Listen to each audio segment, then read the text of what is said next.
Giorgio, it was a great privilege to hear you speak to the students, and it was very interesting. The two things stand out for me that, really capture my attention. One is this concept of, wealth on the move. And I never realized how global the wealth industry is and how global the mobility of wealth is.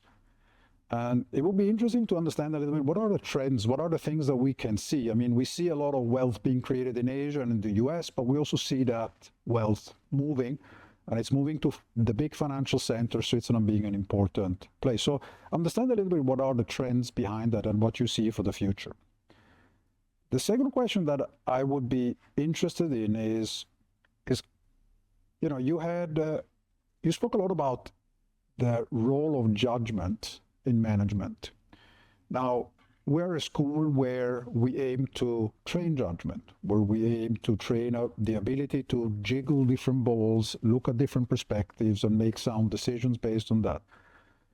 So I would love to hear a bit your comments about these two questions. So first, about trends going forward in wealth management, what to look at, and secondly, how do you train this judgment? Now, regarding the trends in our industry, I believe that the two key questions that are relevant for us are we going to see wealth creation going forward in the next 5 to 10 years? And I think we can say yes. I believe that entrepreneurs around the planet will continue to create wealth despite a lot of geopolitical tensions and financial markets being quite volatile and despite the uncertainty that we're going to see. So I think wealth creation will continue, and what is interesting is that today wealth creation is forecasted to be at around 6%, which is double the nominal GDP, which is quite interesting. Now, the other key factor is that this wealth will not stay necessarily in the countries where it is generated. And a lot of entrepreneurs, also given the geopolitical tensions and uncertainties, have decided or are in the process of deciding to transfer part of this wealth outside of the country where it is generated to the major financial centers. And this is why there is a huge competition now among the top financial centers, starting from the East, Hong Kong and Singapore, Dubai coming into the Middle East, and then in Europe, Switzerland, London, and the US on the other side. Obviously, there are other regional centers like Luxembourg, Jersey, Liechtenstein, and there is a major competition because obviously everybody is, this kind of wealth on the move is very attractive. And by the way, the cross-border wealth is growing at 9%, which is basically, much higher than the wealth creation itself. Now, for us, the two key topics are we want to be close to the entrepreneurs, and this is why we have 40 locations around the globe, because we want to be, client proximities for us is very, very important, because clients that are, at least our clients, are very cosmopolitan, international. On the other hand, they like to be served close to where they live. On the other hand, you need to be present in the financial centers to make sure that there is the link between, and to intercept the wealth between where the wealth is created and where the wealth is ending. Quickly about Switzerland. Switzerland is still number one. I believe that Switzerland has all the ingredients to remain number one for a very long time, coming from the stability, coming from the talent that we have in this country, coming the ability to speak any language in the world. In this country, about infrastructure, strong currency, we can continue.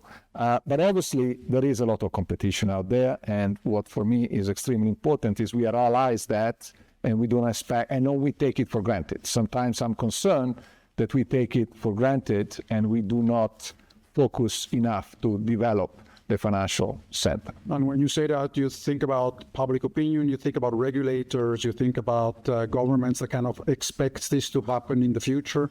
Yes, I believe that in this world of where geopolitics and is going to become a multipolar world, obviously the private sector can do a lot, but nowadays competition is a combination of private and public sector, and clearly this has an impact on public opinion, and you need to work in concert.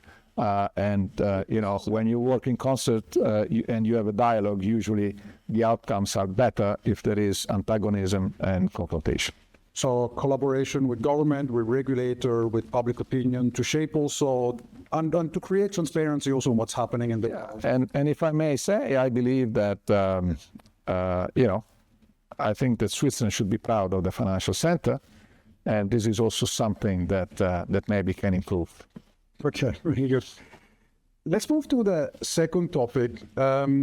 We strongly believe in generalist education, and there is good evidence that generalist education over the long run beats specialist education. And that's what the MBA stands for. But the generalist education only makes sense when you master a large number of disciplines, but you're also able to integrate them. And that requires a lot of judgment. It requires the ability to look from different perspectives. How do you train that? I mean, that's an important element, and it's something that you expect from your own people. How do you train that? Well, that's a very good question. Probably I should ask that question.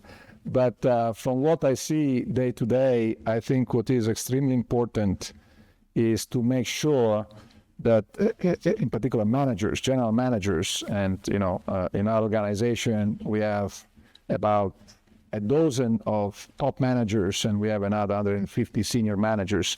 It's very important to make it clear that decision making is not, how should I say, something that, you have your job and then decision making something else, or the decision making is somebody else that will take.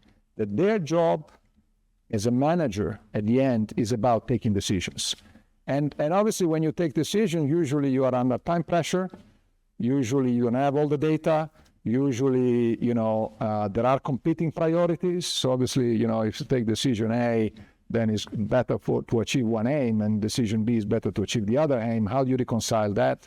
And this is where the judgment is so important. I think that, it's very difficult to instill judgment, but I think if you continue to focus on ultimately what is important are the outcomes of the decision we take and tracking those decisions, I think this is extremely valuable, because very often people tend to say that if something goes wrong, it's the fault of external forces, and if something goes well, it's because of their good decision making.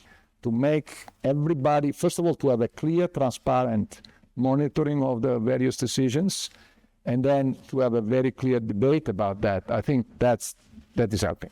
So judgment is built by doing it, by making decisions, first of all, by having ownership, right? And not delegating up or sidewards the ownership for making those decisions. So it's making decisions, is making many decisions, but it's also tracking how the decisions go, and feedback loops. So we can also help, support, coach, and help people do that. So judgment is built through practice, but deliberate practice. And then there is another element, very briefly, which is how to manage yourself when you are in a position of responsibility and taking decisions. Obviously, what you said, and this is a prerequisite, to be able to connect dots, that's fundamental, to be able to take the right decision, to have the right judgment.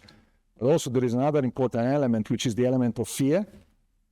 Sometimes, and to manage that is not easy to teach, I think. But this is a very important element. And in my experience, I tend to, to be quite calm when are difficult situations. I see other people that are for sure more competent than me, than sometimes in difficult situations, the anxiety or the fear clouds their judgment.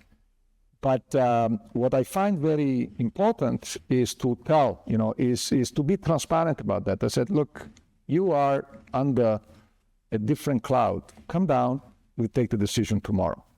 And this to make sure, obviously a lot of decisions are taken in a group of people. There are not many decisions that there is the single person that takes all the decisions. And then to create that dynamic of transparency and confidence and eliminate that sense of fear, that's very important in my view. Okay, thank you so much. Very insightful. So not only letting people decide, but also giving them confidence, supporting them, and that Air cover, I call it air cover. Okay, so he can exactly. So actually giving them the, if you saw what the modern term, psychological safety to make those decisions. Thank you so much, Giorgio, once more for coming. It was a big privilege. Thank you. Thank you.